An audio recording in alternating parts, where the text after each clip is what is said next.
IPS के इशारे पर नाचती रही अशोक पेपर मिल थाना तथा पतोर ओपी की पुलिस राज खुलने पर पहुंच गए जेल। देखिए रिपोर्ट में। दरभंगा जिले में एक अजीबोगरीब घटना सामने आई है, जब एक व्यक्ति पुलिस का ड्रेस पहनकर अशोक पेपर मिल थाना पहुंच गया और थाना अध्यक्ष पर रौब जमाते हुए कहा कि तुम मुझे पहचानते नहीं, मैं एएनआई का एसपी हूं। यह सुनते एपीएम थाना अध्यक्ष की हलक सूख गई, क्योंकि वर्दी पर आईपीएस का स्टार और नेम प्लेट के अलावा हाथ में पिस्टल भी था। उस वक्त थाना अध्यक्ष ने यह सोचा भी नहीं कि हमारे सामने कोई नकली आईपीएस इस तरह उसे डांट सकता है। संयोगवश उसी वक्त पतौर ओपी पुलिस को भी वहां पहुंच गई। फर्जी अधिकारी ने उसे भी अंदाज में हड़काना शुरू कर दिया और जबरदस्त डांट भी लगाई। यह नौटंकी घंटों चलती रही। दोनों थाना के प्रभारी उनकी डांट सुनते रहे।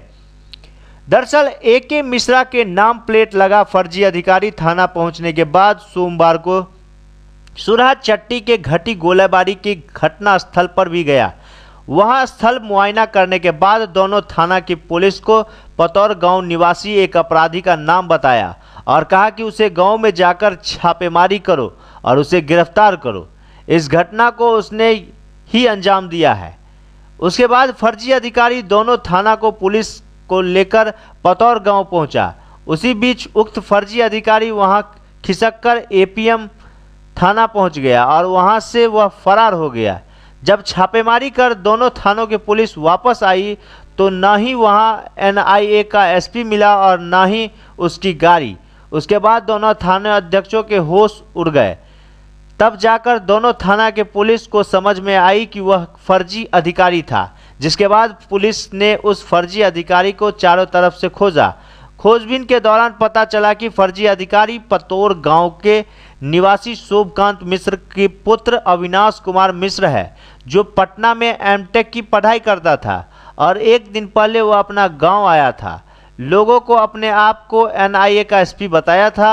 वहीं अपने पिता ने उसे पुत्र की करतूत से अपने आप को अनजान बताया। पुलिस के ड्रेस में घर से निकलने के बाद को भी स्वीकार किया। बहरहाल एसएसपी सत्यवीर सिंह ने यह दावा किया है कि फर्जी अधिकारी की गिरफ्तारी कर ली गई है। दरभंगा न्यूज एक्सप्रेस के लिए अभिजीत कुमार के साथ गौरव झा की रिपोर्ट। काम ये है कितने कारमान से माँ बाप पढ़वे लिखे कनिकी देर लगी को चोरी बेईमानी के लिखी की जरूरी ड्रेस पहन कर घूमे के मेहनत को कर ड्रेस पहनता बहुत बात में पहले अब बुढ़बा को झूठो के एक राती लागी। ऐसा पहले ही कहीं पुलिस के ड्रेस वही दिन अहाँ सब पुलिस ड्रेस में देखली होई कहीं हाँ वही दिन देखली पैर छुए लागे भाभी पर ना हम तो हमरा खोजबो कल के हम रहिए सर, हम खेत में रही धान कटाई रहे वहाँ तो यहाँ इन्हें आया था गांव में उधर क्या क्या जानकारी मिली है आपको?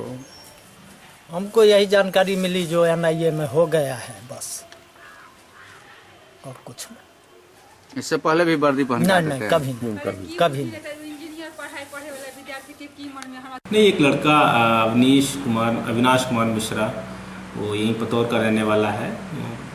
वही लोकल थाना पर गया था और वर्दी में गया कि हम आईपीएस प्रोफेशनल हैं और एनआईए में काम करते हैं। उसी को थाना को थोड़ा डांट डपट किया तो थाना पहले नहीं समझा, लेकिन बाद में जब मुझे पता चला तो तुरंत जांच का निर्देश दिया तो पाया गया कि वो फर्जी आदमी है जो कहीं टेलर से ड्रेस बनवा लिया है और लोगों को धमकाने काम करता है। इसी में एफआईआर दर्ज उसके विरुद्ध किया गया है और अभी सूचना मिली है कि संबंधित थाना प्रभारी ने उसको गिरफ्तार भी कर लिया है। नहीं, वो बहुत सारे फर्जी लोग होते हैं, उसी में से ये भी एक फर्जी आदमी है जिसने कि इस प्रकार का सोचा कि हम पुलिस की वर्दी पहन के जाएंगे तो थोड़ा दमक बनेगी, तो इस हिसाब से हो सकता है मानसिक रूप से भी कुछ स्थिति ठीक नहीं हो। जो भी है वो तो गिरफ्तारी पूछताछ के दौरान ही बात पता चलेगी। मोगलपुरा मोहल्ले से शराब के धंधेबाज हुए गिरफ्तार। शराब की बड़ी खेप भी जब्त हुई। देखिए रिपोर्ट में। लहरियासराय पुलिस को उस वक्त बड़ी सफलता हाथ लगी जब गुप्त सूचना के आधार पर मोगलपुरा मोहल्ले से अवैध शराब की बड़ी खेप बरामद हुई और इस कारोबार में संलिप्त शंकर कुमार बारी पुलिस के गिरफ्त में आ गया। मुगलपुरा निवासी प्रदीप बाड़ी के निवास पर छापेमारी के क्रम में पुलिस ने रॉयल स्टेग की 750 मिलीलीटर के 147 बोतल और 188 ट्रेटा पैक बरामद किए हैं। बहरहाल पुलिस ने शंकर को जेल भेज दिया है। पूरे घटनाक्रम में एएसपी दिलनवाज अहमद ने प्रेस वार्ता करते हुए दरभंगा न्यूज एक्सप्रेस को जानकारी दी। पहले क्या करती थी? पहले सर काम करते थे पेंट इस व्यापार में कैसे चलता है? क्या यह काम तुम शुरू कैसे किए, क्यों किए? थोड़ा थोड़ा पैसा के लिए, लालच के लिए था। क्या करें? कितने में खरीदते थे और कितने में बेचते थे? 9 में खरीदते थे सर। 9 में खरीदते थे, 11, 10, 11, 12 में बेचते थे। एसएसपी साहब के निर्देश पर एक विशेष अभियान चलाया जा रहा है जिले में अपराध के शराब के प्रति। इसी क्रम में कल एक गुप्त सूचना मिली थी कि एक अपराधी है पिंटू बारी, उसके घर में बड़ी मात्रा में शराब छुपा कर रखा हुआ है। इसी सूचना पर लहरियासराय थाना अध्यक्ष द्वारा वहाँ छापामारी की गई और कुल 147 बोतल रॉयल स्टेज और 188 टेट्रा पैक वाइन का बरामद किया गया है। इसका एक भाई गिरफ्तार हुआ है और वो फरार हुआ। छापेमारी चालू है उसके नामजद प्राथमिकी दर्ज की गई। उसकी गिरफ्तारी के लिए पुलिस छापेमारी कर। कहाँ से लाकर लोग बेचते थे सर आपसे? ये बंगाल से बता रहे हैं, बंगाल से कलकत्ता से लाकर बेचते थे। बंगाल का ओनली फॉर सेल बंगाल में लिखा हुआ है। दरभंगा न्यूज एक्सप्रेस के लिए अवधेश कुमार की रिपोर्ट।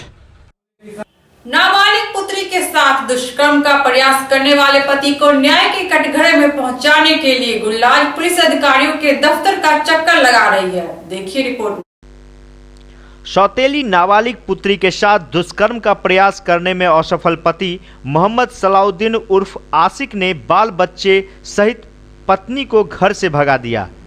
यूं तो घटना बीते अक्टूबर महीने की है, लेकिन इस घटना को लेकर पीड़ित गुलनाज फातिमा अपने पति को सजा दिलाने के लिए विभिन्न पुलिस पदाधिकारियों के दफ्तर का चक्कर काट रही है। इस कड़ी में बुधवार को गुलनाज सदर एसडीपीओ के दफ्तर आकर एएसपी दिलनवाज अहमद को पूरी घटना से अवगत कराया और न्याय की मांग की।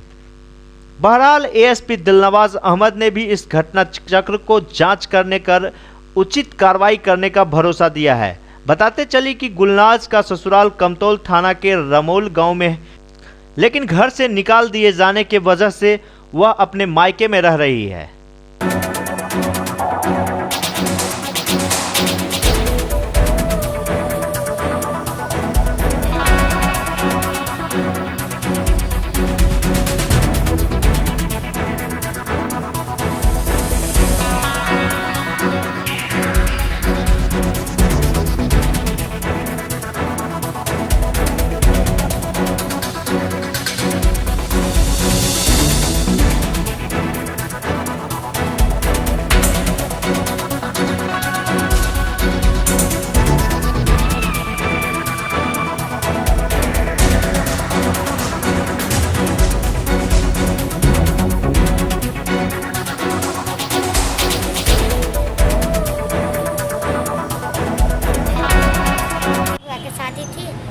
रात में सोई थी, मैं ऊपर सोई थी, अब सोई थी मेरा भाई, अब मेरी मम्मी नीचे सोई थी। रात में सोई थी तो मेरे पापा ने मेरी चट्टी खोल के अपनी लुंगी खोल ली और मेरे ऊपर चढ़ गए। मुझे वजन सा लगा तो मैं मैं उठी तो मैंने कहा पापा ये क्या कर रही, तो मामा ने बोला चुप रहा वरना जान से मार दूँगा। फिर मैं चिल्लाई तो मम्मी आई, मम्मी ने बनियान पकड़ के खींचा और फिर पापा भाग गए। दादा दादी चाचा चाची सब आए और बोला कि ये बात किसी को बताएगी तो चाव से मार देंगे।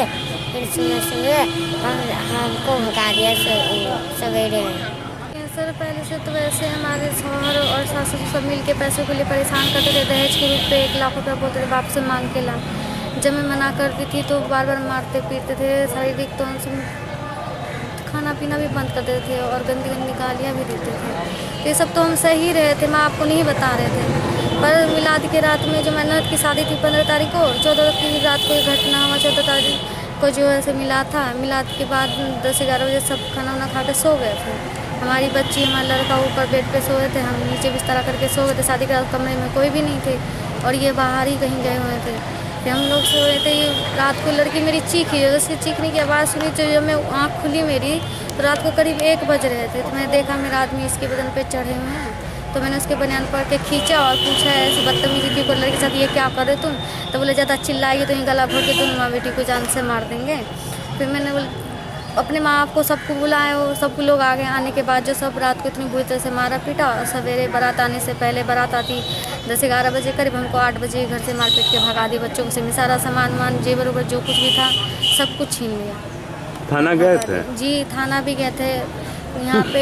फिर पहले वहाँ से हम अपने घर गए। घर जाने के बाद जो हम लाशरम के मारे हम किसी को कुछ बता नहीं थे। जैसे कितनी बड़ी घटना हम कैसे बताए, किसको बताए, नहीं बता रहे थे। फिर उदास रहे थे। फिर मम्मी पीछे पड़ गई, पूछने लगी क्या हुआ बेटा, बताओ खाना पीना क्यों नहीं खा रही है, क्या बात है नहीं है। तो फिर मम्मी को मैंने जब सारी बात बताई 18 तारीख को, फिर मम्मी ने अब्बू से बात करी। फिर 19 तारीख को अब्बू कमतौल थाना पिटीशन देने के लिए वहाँ दिए। तो बड़ा बाबू हम सब कह के उल्टा सीधा बोल के हमको जो वहाँ से भगा दिए। वहाँ से फिर हम आए फिर डीएसपी के पास 6 तारीख को। फिर डीएसपी साहब ने महिला थाना भेजा और 6 तारीख से अभी तक चक्कर लगा रहे, अभी तक मामला कुछ दर्ज नहीं माना, कोई बात हुई है। आज भी मिले हैं डीएसपी साहब से? आज नहीं मिले, डीएसपी महिला थाना आए हुए हैं पर ये मैडम कंप्लेन मेरा दर्ज नहीं कर रही है। क्या नाम हुआ? गुलनाज फातिमा।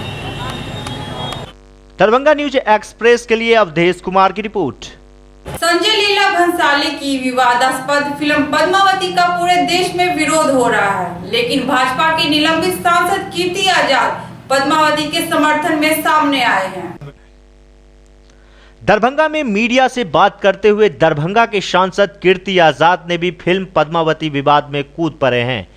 कीर्ति आजाद ने फिल्म प्रतिबंध करने वाले बीजेपी के मुख्यमंत्री को सबसे पहले फिल्म देखने की नसीहत दी है।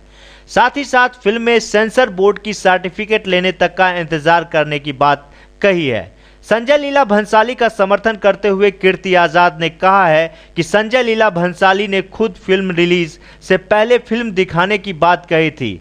संजय लीला भंसाली भी फिल्म की टेपो कट पेस्ट कर रहे हैं, इसलिए पहले फिल्म को सेंसर बोर्ड को देखने दिया जाए, उससे पहले इस पे विवाद या विरोध करना उचित नहीं है।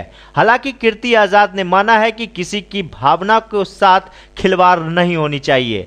इतना ही नहीं, कीर्ति आजाद ने केंद्रीय मंत्री गिरिराज सिंह के पद्मावती फिल्म पर दिए बयान व कटाक्ष पर उन्होंने कहा है कि गिरिराज सिंह की बातों पर तो ध्यान देना ही नहीं चाहिए, उनके बयान में ऐसे ही आते जाते रहते हैं।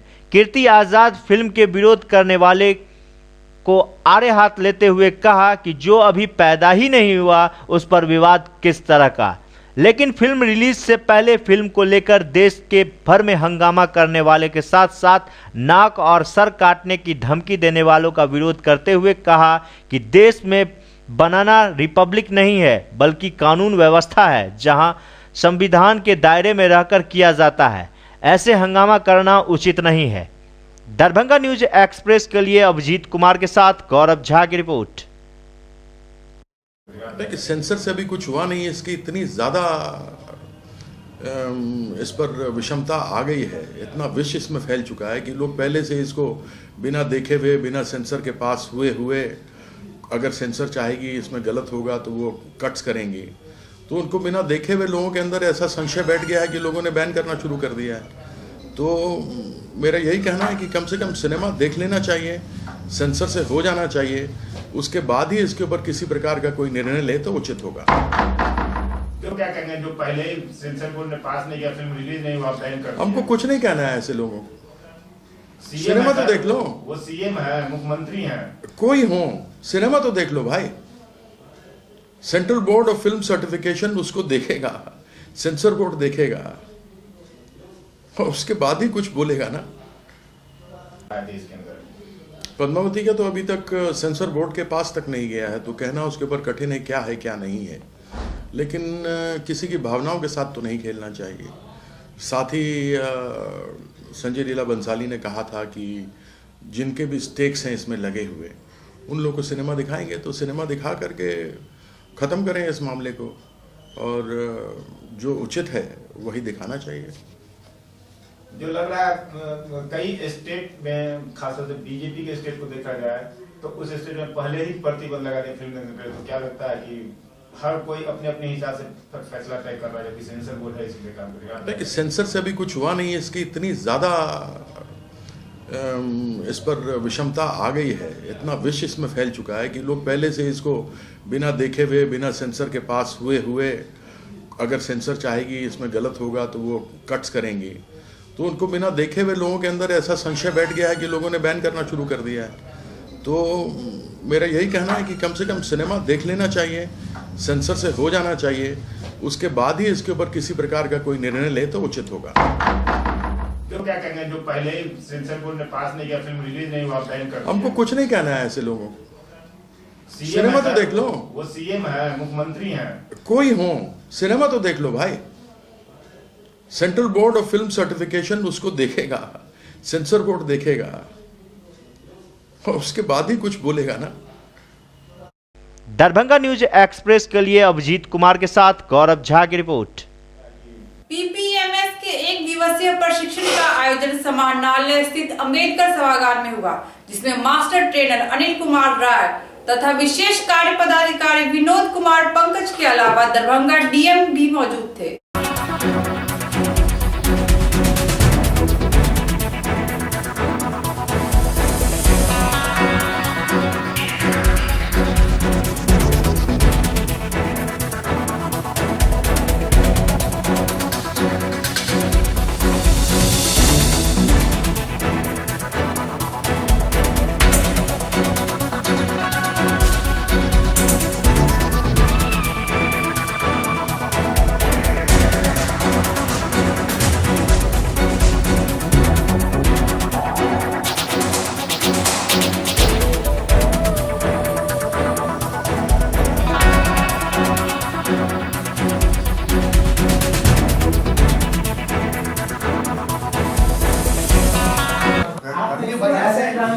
लेकिन आप अभी ट्रेनिंग में हैं, आप सही बात को समझिए कि हमारा क्या करना है।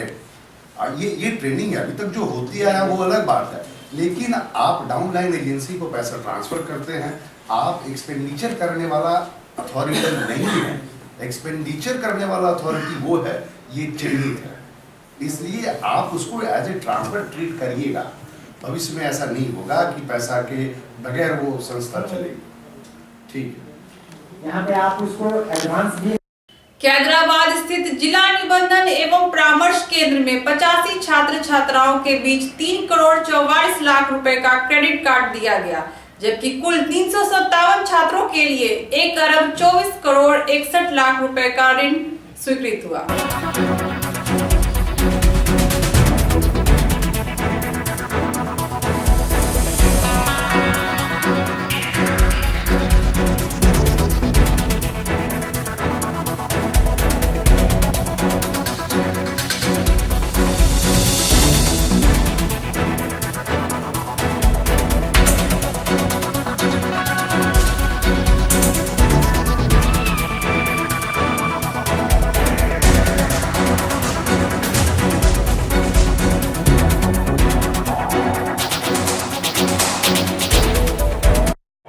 और माननीय श्री जिला अधिकारी महोदय से मैं ये निवेदन करना चाहूँगा कि मैं जो यहाँ स्टूडेंट के कार्ड के लिए अपने भाई के साथ अप्लाई करने के लिए आया था, तो मुझे किसी तरह की परेशानी नहीं हुई और मेरा स्टूडेंट क्रेडिट कार्ड अच्छे ढंग से मेरा काम हो गया। और मैं जिलाधिकारी महोदय से एक निवेदन करना चाहूँगा, जो मुझे प्रक्रिया बैंक में किया जाएगा मेरे भाई का, उसके लिए वहाँ पे बहुत सारा दिक्कत किया जा रहा है, मतलब दिक्कत होता है। तो उसके लिए मैं जिलाधिकारी महोदय से कहूँगा जो सर यदि वो बैंक के कुछ मतलब मैनेजर को सुझाव दें, उनको अच्छे को दोहराया नहीं जाए, मतलब मेरा काम अच्छे ढंग से हो जाए। जो मेरा भाई अभी Bengal college of engineering and technology Durgapur में कंप्यूटर साइंस से फर्स्ट ईयर का स्टूडेंट है और पढ़ाई कर रहा है। किस बैंक में है? State Bank of Hati branch. आपको वहाँ जाकर बैंक मैनेजर से मुझे बात करा देंगे, आपको जो भी प्रॉब्लम होगा उसका समाधान हो जाएगा।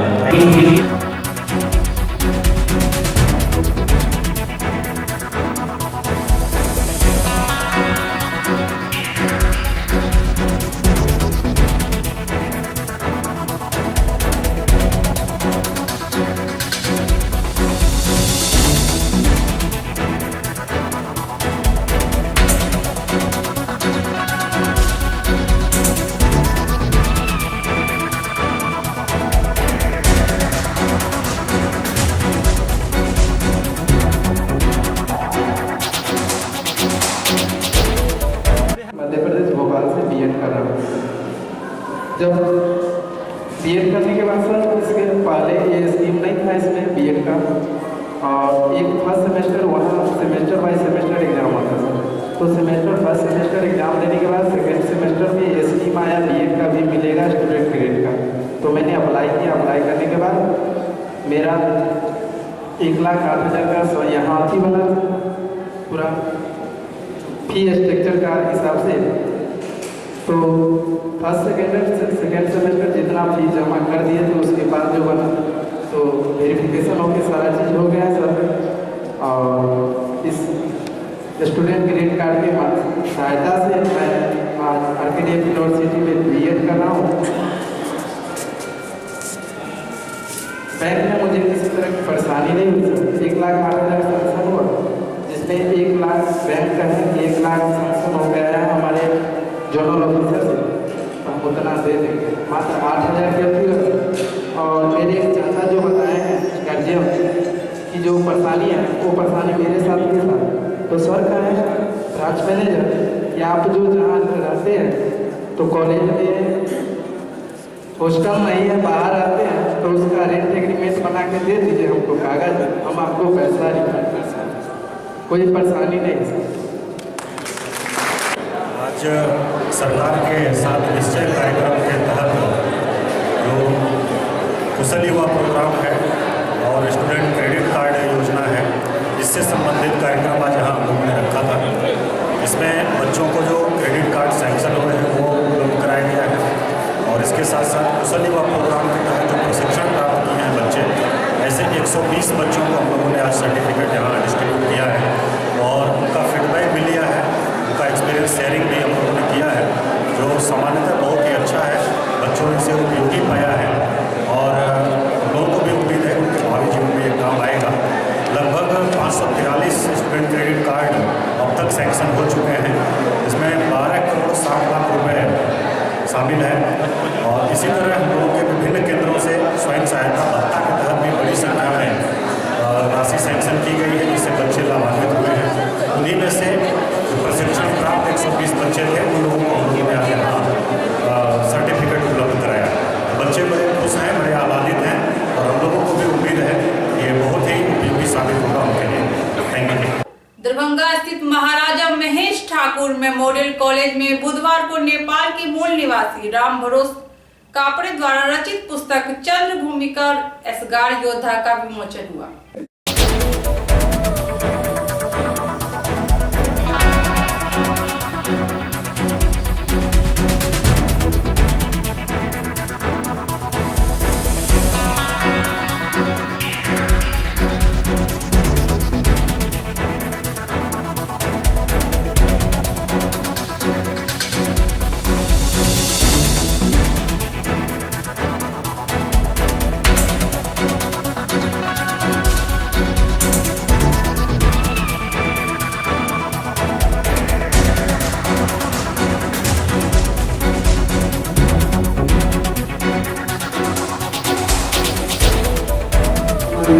जनकपुर धाम नेपाल से आए भारत और नेपालक बीच में सेतु काज कनिहार साहित्यक सब विधा में अपन लेखनी के नचौनिहार राम भरोस कापर भ्रमण के युद्ध भूमि एस्कर योद्धा जे कविता संग्रह तकर आई से लोकार्पण समारोह मेमोरियल महाविद्यालय में आयोजित भेल अछि। एहि कविता संग्रह में 55टा से कविता पोथी में अछि। भ्रमर जी 11 वर्ष एखन धरि अपन लेखनी के से द्वारा विभिन्न सुविधा में बच्चा हो, युवक हो, वृद्ध हो, नारी हो, सामाजिक जे समरसता हो, राजतंत्र हो, प्रजातंत्र हो, मानववादी हो, प्रकृतवादी हो, एहि पर अपन से बात के रखैत रहला अछि। लेखनी के माध्यम से संगे संग 2टा पत्रिका सेहो गाम घर आ आजूर सेहो प्रकाशित करैत रहला अछि। वस्तुतः वो अपने कहलन जे स्नेह थिकन हुनकर जे एकर विमोचन ओ कऽ सकैत छलाह जनकपुरोमे, लेकिन स्नेह हुनका एतऽ बड़ बस लगै छनि और एहि सभागार में आई पुस्तकक विमोचन भेलै जाहिमे ओ अपनो बात रखलनि और आजुक जे से मुख्य अतिथि छलाह हमर भीमनाथ झा जी, डॉक्टर भीमनाथ झा जी, विशिष्ट अतिथि में रमन जी, तीन चिता प्रधानाचार्य, महिला महाविद्यालय प्रधानाचार्य, पूर्व प्रधानाचार्य पंडोल कॉलेज आ संगे महाविद्यालय प्रधानाचार्य सेहो छलाह। लगभग 60 करीब विद्वान दरभंगा के से बैसल छलाह सभागार में। तनिक बीच में पोथी के लोकार्पण भेल अछि आ बहुत गोटे अपन अपन विचारे पोथीक संदर्भ में रखलनि अछि। दरभंगा स्थित इंद्र भवन परिसर में बुधवार से 2 दिवसीय विवाह पंचमी महोत्सव का आगाज हुआ। कार्यक्रम में विख्यात विद्वान कैलाश चंद्र श्रीमाली भी शामिल होंगे।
अंतर्राष्ट्रीय सिद्धाश्रम साधक परिवार दरभंगा की ओर से राम जानकी विवाह पंचमी साधना शिविर का आयोजन यहाँ पे हुआ है। विश्वविख्यात सद्गुरुदेव डॉक्टर नारायण दत्त श्रीमाली जी, जिनका सन्यस्त नाम योगेश्वर स्वामी निखिलेश्वरानंद महाराज जी हैं, उनके सुपुत्र श्री कैलाश चंद्र श्रीमाली जी इस कार्यक्रम में गुरुदेव के रूप में पधार रहे हैं। यहाँ पर दीक्षा, ध्यान, प्रवचन, भजन, कीर्तन आदि समस्त आध्यात्मिक क्रियाएं संपन्न होंगी और विशिष्ट रूप से शक्तिपात जो हमारे ऋषि परंपरा का एक अद्भुत क्रिया है, उसका क्रियान्वयन यहाँ पर साधकों को देखने को मिलेगा। कई दिवसीय प्रोग्राम है ये 2 दिवसीय प्रोग्राम है, 22 और 23 नवंबर। कहाँ से आ रहे हैं मुनि लोग? जोधपुर से हमारे सद्गुरुदेव आ रहे हैं, जिनका नाम अभी हमने बतलाया श्री कैलाश चंद्र श्रीमाली जी हैं। और कौन कौन आ रहे हैं? उनके साथ भजन मंडली और जो हमारे संस्था के सामग्री वितरण कार्यालय में बैठेंगे स्टाफ, वो होंगे। क्या नाम हो आपका? संजय कुमार पंकज। क्या है आप इसमें? इस संस्था के हम अध्यक्ष हैं। प्रोग्राम कहाँ कर रहे हैं आप? राज मैदान, ललित नारायण मिथिला विश्वविद्यालय परिसर, दरभंगा, बिहार। लहेरियासराय पुलिस लाइन स्थित महावीर मंदिर में चल रहे श्री राम कथा के तीसरे दिन पंडित श्री जानकी शरण बाल व्यास का प्रवचन सुनने बड़ी संख्या में भक्तगण पधारे। देखिए रिपोर्ट में। लहेरियासराय के पुलिस लाइन में स्थित महावीर मंदिर में आयोजित हो रहे 9 दिवसीय श्री राम कथा के तीसरे दिन पंडित श्री जानकी शरण बाल व्यास ने भगवान श्री राम के प्रकाष्ठ लीला पर मार्मिक वर्णन किया। उन्होंने कहा कि जहां प्रेम होता है वहीं परमात्मा प्रकट होते हैं। प्रेम की शक्ति का वर्णन करते हुए उन्होंने कहा कि प्रेम से वशीभूत होकर ही भगवान रामचंद्र ने शबरी के झूठे बैर खाए और भगवान श्री कृष्ण ने अर्जुन का सारथी बनकर उनका सहयोग किया। भगवान भक्तों का उद्धार करने के लिए समय समय पर अवतारित होते रहते हैं। भगवान को प्रसन्न करने के लिए भक्ति एवं प्रेम का होना आवश्यक है।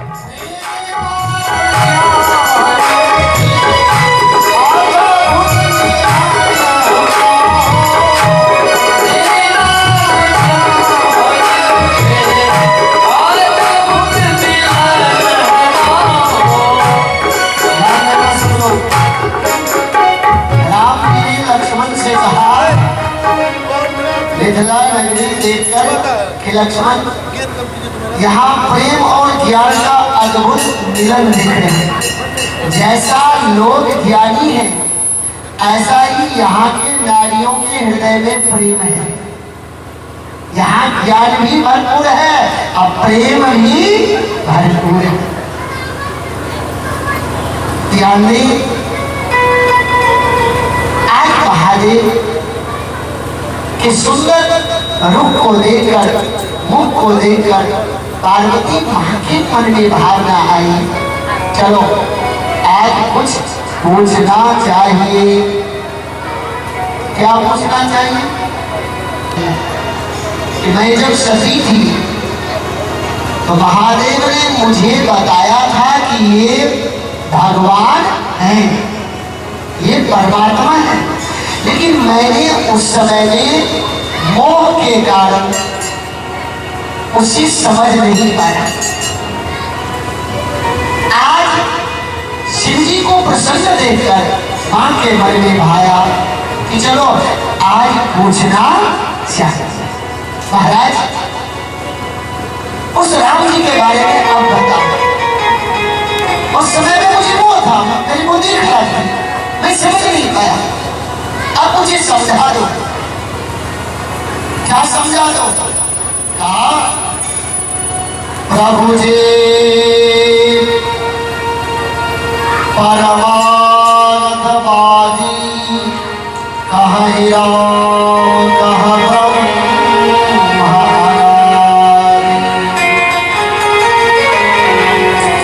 प्रभु जी मुनि ब्रह्म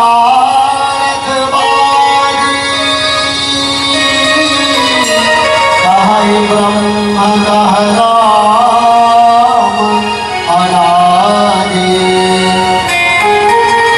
तुम पुनि राम राम दिन राति सादर जपहु अनंत आरती।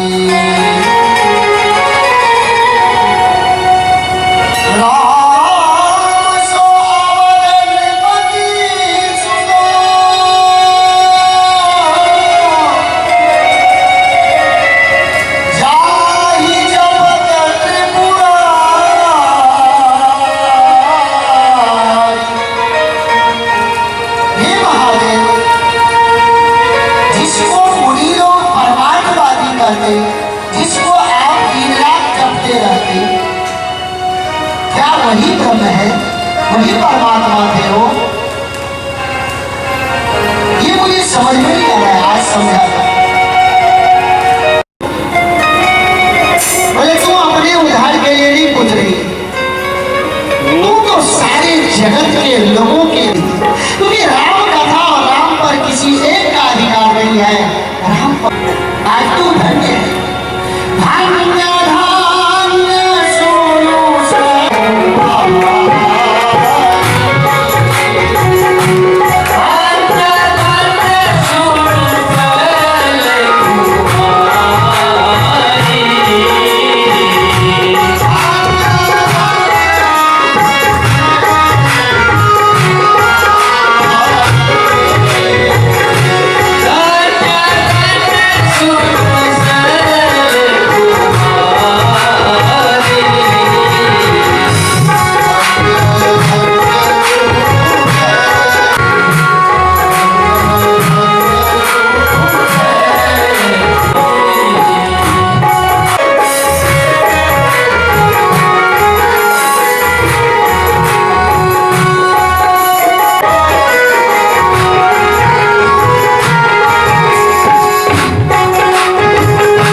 इस पवित्र पावन भूमि पर लहरिया सराय स्थित श्री महावीर मंदिर पुलिस लाइन में कथा का तृतीय दिवस है।